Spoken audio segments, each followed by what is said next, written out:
쇼핑 욕구를 절제하지 못하는 저는 어떻게 수행해야 할까요? 2025년 6월 5일 라오스 2일째 와송뜨 사원 방문. 안녕하세요. 오늘은 라오스를 방문한 지 2일째 되는 날입니다. 스님은 새벽 수행과 명상을 마친 후 비엔티안 시내에 위치한 와송뜨 사원으로 향했습니다. 스님이 사원에 도착하자 사야데즈 스님이 반갑게 맞이해 주었습니다. 사야데즈 스님은 2013년 아이넵 스터디 투어에 참가하여 정토회를 방문한 적이 있습니다. 그리고 2023년에는 스님이 이곳을 방문하여 대화를 나눈 적이 있습니다. 와송뜨 사원은 1563년 라오스의 수도가 비엔티안으로 이전되면서 세워졌습니다. 크기 5.8m, 무게만 2000kg의 황동 불상을 모시고 있습니다. 라오스에서 두 곳밖에 없는 일반 대학격의 승가대학이 있어 불법을 공부하는 승려들이 많은 곳이기도 합니다. 스님은 먼저 불상에 참배한 후 사야데즈 스님과 환담을 나누었습니다. 사야데즈 스님은 이곳에서 승가대학을 운영하며 많은 승려들에게 불법을 가르치고 있다고 합니다. 2013년에 정토회를 방문하여 공부한 것이 제가 불교 활동을 하는 데에 정말 큰 도움이 되었습니다. 6월에 아이넵 방문단으로 오시면 그동안 활동한 성과에 대해 많은 이야기를 들려주세요. 그렇게 하겠습니다. 대화를 마치고 스님이 영어로 출간한 혁명가 붓다를 선물했습니다. 부처님의 일생 중에서 사회를 변화시킨 혁명가로서의 측면에 대해 제가 법문한 내용을 엮은 책입니다. 부처님의 일생을 공부해야 불교의 사회 실천이 나올 수가 있습니다. 감사합니다. 잘 읽겠습니다. 사원을 나온 스님은 하루 종일 예정된 미팅을 가졌습니다. 미팅을 마치고 나니 하루 해가 저물었습니다. 오늘은 법문이 없었기 때문에 지난주 금요직문직설 강연에서 스님과 질문자가 나눈 대화를 소개하며 글을 마칩니다. 쇼핑 욕구를 절제하지 못하는 저는 어떻게 수행해야 할까요? 저는 일남 사녀 중 막내로 태어났습니다. 어릴 적 부모님은 둘째 오빠까지는 옷을 사주셨지만 저는 별다른 관심을 받지 못했습니다. 부모님을 따라 옷가게에 가본 기억조차 없으니까요. 제 위의 언니는 옷이 방 하나를 가득 채울 정도로 많습니다. 차이가 있다면 언니는 명품을 모으고 저는 아주 싼 옷을 사서 버리거나 반품한다는 점입니다. 이런 제 씀씀이에 대해 남편은 관대한 편입니다. 그래서인지 무언가 부족하다고 느껴지면 쇼핑하고 싶은 욕구를 자제하지 못합니다. 그런데 정토회에서 봉사하면서 생활비가 평소보다 30%나 줄어든 걸 보며 제 자신을 긍정적으로 바라보게 되었습니다. 하지만 집에만 있으면 뭘 좀 사러 나가볼까 하는 생각이 슬그머니 고개를 듭니다. 물론 빚을 내서 쇼핑하는 일은 없지만 절제를 잘 못합니다. 수행자로서 저는 어떤 마음가짐으로 제 자신을 다스려야 할까요? 첫째, 우선 기준을 어디에 둘 것인가 를 먼저 생각해 봐야 합니다. 내 행동과 삶의 태도를 문제 삼을 때 무엇을 기준으로 삼느냐에 따라 달라지기 때문입니다. 수행자를 기준으로 할 것인지 일반 시민을 기준으로 할 것인지 먼저 기준을 정해야 합니다. 일반 시민을 기준으로 한다면 질문자에게는 큰 문제가 없어요. 이때 문제가 되는 경우는 남의 물건을 뺏거나 훔치는 행위를 하거나 과도한 소비로 생긴 빚을 나중에 못 갚아서 타인에게 피해를 주는 경우입니다. 이런 경우라면 일반 시민 기준으로도 자질 부족이라고 볼 수 있습니다. 그런데 지금 질문자처럼 남편과 갈등을 빚는 것도 아니고 내 돈의 범위 안에서 쇼핑을 즐기는 것이라면 특별히 문제될 것은 없습니다. 사람들은 저마다 다양한 취미 활동에 돈을 씁니다. 어떤 사람은 술을 마시는 데 쓰고 어떤 사람은 골프나 보석, 그림 혹은 차를 마시려고 돈을 쓰거나 비싼 옷을 사기도 합니다. 이런 취미 생활을 그들은 고품격 문화생활이라고 하지 소비 중독이라는 말을 쓰지 않습니다. 질문자도 마음에 드는 물건을 사왔다가 이튿날 가져가서 바꾸고 또 사고 바꾸고 하는 것을 일종의 재미로 느끼고 있다고 볼 수 있습니다.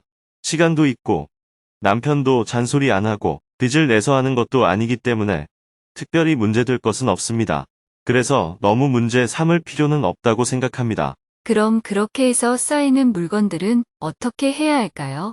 사놓고 안 쓰는 물건은 한 달에 한 번씩 정리해서 정토사회문화회관 7층 되살림 공간에 가져다 놓으면 됩니다.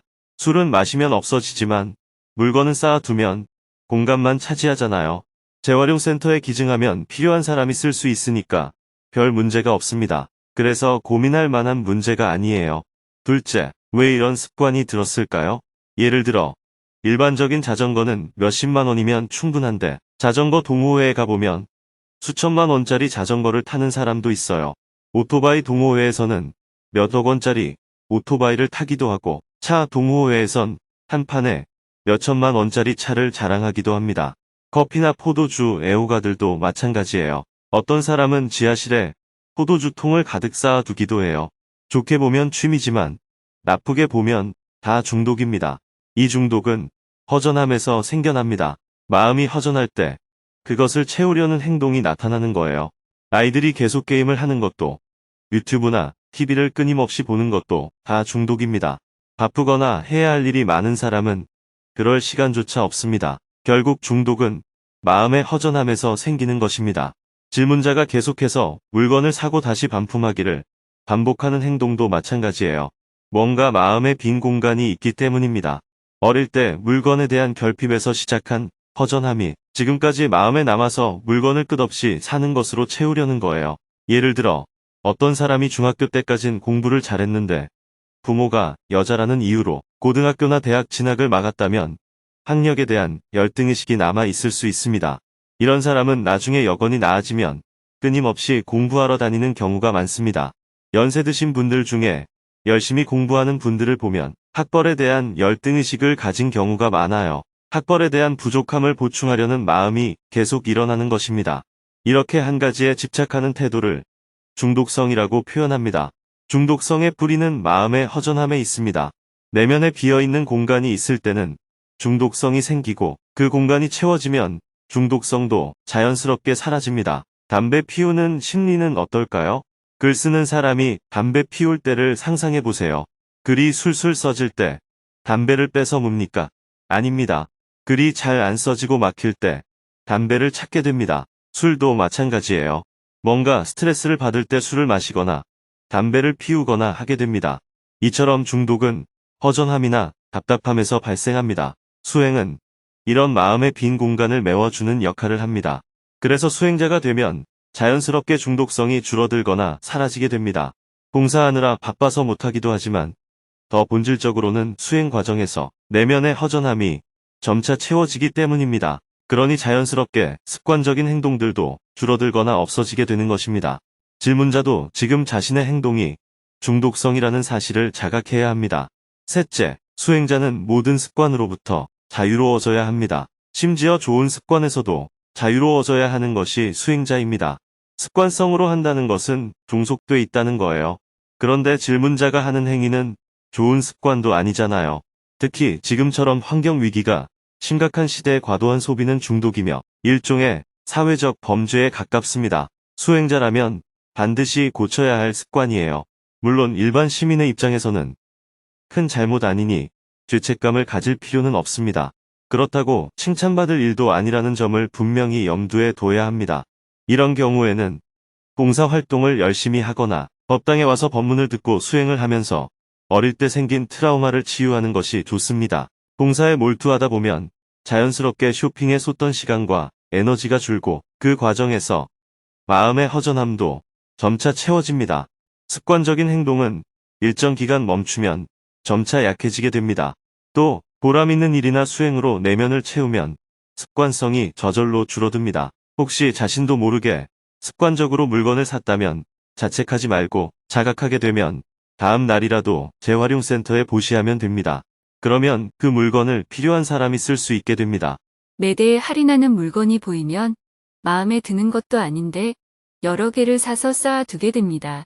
하지만 나중에 내가 왜 이런 걸 샀을까 하는 자책과 함께 불쾌한 감정이 밀려와서 결국 버리게 됩니다. 그래서 죄책감이 들었는데 앞으로는 불필요한 물건을 사더라도 다음날 재활용센터에 보시하겠습니다. 저는 초등학교 때부터 엄마가 곁에 없었습니다. 그 영향인지 마음 한켠에 늘 허전함이 자리하고 있는 것 같습니다. 봉사할 때는 그 허전함이 사라지는데 집에 혼자 있을 때면 쓸쓸함이 밀려와서 시간을 유익하게 보내지 못합니다. 그러다 보니 마트를 돌아다니면서 시간을 허비하는 일이 반복됩니다. 체력만 된다면 봉사를 일주일 내내 해볼까 하는 생각도 해봤지만 애들 밥도 챙겨야 하고 집안일도 해야 해서 7일은 힘들 것 같습니다. 그래서 일주일에 3일은 봉사하고 나머지 4일은 그 충만한 기운으로 지내보려 합니다. 문제는 제 상태를 제때 알아차리기 어렵다는 점입니다. 자기 상태를 자각하고 스스로 통제할 수 있다면 알아서 잘 살면 됩니다. 하지만 제어하지 못한다면 당분간은 일주일 내내 봉사하러 나오는 게 좋습니다. 예를 들어 술을 끊을 수 없다면 병원 치료를 받아야 하듯이 마약도 스스로 통제하지 못하면 환경을 바꿔 강제로라도 끊게 해야 합니다. 아이들이 핸드폰이나 게임에 중독되었을 때도 마찬가지입니다. 단순히 하지 말라고 하면 저항하고 갈등만 커집니다. 그럴 때는 인터넷이 안 되는 여행지에 데려가야 합니다. 처음에는 답답해하고 울기도 하지만 그 환경에 적응해야지 어쩌겠어요. 그렇게 적응한 후에 다시 일상으로 돌아오면 어느 정도는 절제할 수 있게 됩니다. 왜냐하면 하지 않고도 살아본 경험이 생겼기 때문이에요. 그 경험을 바탕으로 시간을 정해서 하도록 통제하면 어느 정도 조절할 수 있게 됩니다. 하지만 10시간씩 하다가 단번에 2시간으로 줄이라고 하면 고치기가 매우 어렵습니다. 과식하는 습관을 고치려고 절식을 해보면 잘 안 되잖아요. 그럴 때는 강력한 처방으로 단식을 먼저 하는 겁니다. 한 숟가락만 먹어도 큰 은혜처럼 느껴지고 그것만으로도 살아갈 수 있다는 경험이 쌓여야 절식이 쉬워집니다. 육식을 끊고 채식으로 바꾸려 할 때도 마찬가지예요. 적어도 21일간 단식을 해서 기존 식습관을 털어낸 다음에 보식을 시작할 때는 일체 육식을 안 하는 겁니다. 그러면 체질을 바꾸기가 좀 수월해집니다. 마찬가지로 질문자도 지금의 습관성 소비에서 벗어나고자 한다면 일단 일주일간 매일 봉사를 하는 것이 좋습니다.